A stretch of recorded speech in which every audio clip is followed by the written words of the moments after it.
O'qish bitirish murosimiga xos kiyimni kiyishning hukmi. Savol. Assalomu alaykum ustoz. O'qish bitirganda kiydigan turkcha kap va jubba deydigan bir kiyim bor ekan.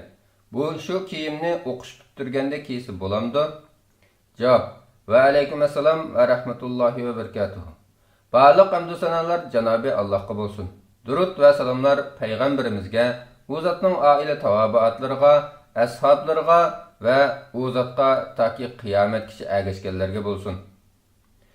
Universitet yoki magister doktorlik o'qish bitirish murosimida kiyish dunyoviy odatga aylangan ton bilan shapkini kiyish joizdir. Bo'libmi bu kiyim shu ilmiy murosim uchun kiyilsa shar'iy jihatdan cheklanmaydi. Gerçi buni ba'zi olimlar bu o'ttir asrlardagi poplarga xos kiyim, ularga o'xshab kiyinish harom degan asosda cheklagan bo'lsa-mu, yana ba'zi olimlar bu kofirlarning diniy e'tiqodiga biror tariqat yoki biror millatning an'anasiga chetishlik kiyim emas, balki dunyo miqyosida akademik sohada urf-odatga aylangan kiyim.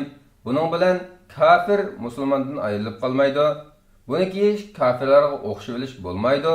Bu kiyim faqatla o'qish bitirganlikni ifodalaydi. Bu har xil dindikilar va kang musulmonlarga umumlashib ketgan shim kostyumga o'xshaydi, xolos.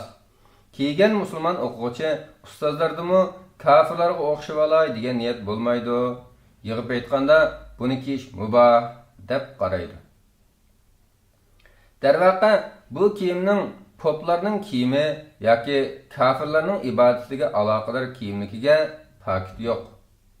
Aksicha ba'zi tarixshunoslar bu kiyim Arab musulmonlarning ton yekteklari va Andalus madrasa va bilim yurtlaridagi talibul ilmlarning kiyimidan kelgan deb qaraydi. Chunki Yevropaning qorong'u asrlari bo'lmish o'ttir asrlarda bugungi Ispaniya tavasidagi Andalusda islom madaniyati intayin gullangan bo'lib, butun Yevropa ilm shaydolari Andalus bilim yurtlariga kelib, butun dunyoni ilmi bilan yo'ritgan musulmon olimlarning qo'lida falsafa, din, qonun, tibobat, astronomiya va injenerlik kabi ilmlarni tahsil qiladi.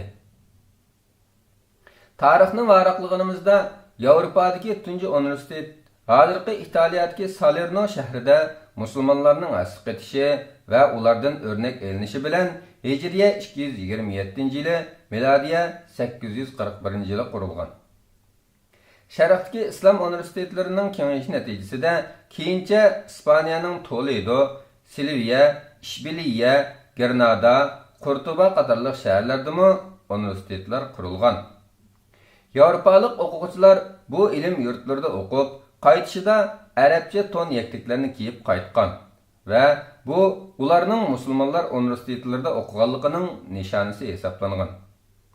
Vaqtning o'tishi bilan shu arabcha kiyim, ya'ni ton yaktaklar ta bugunga qadar ilm-fandagi yuz obro'yining belgisi bo'lib qoldi.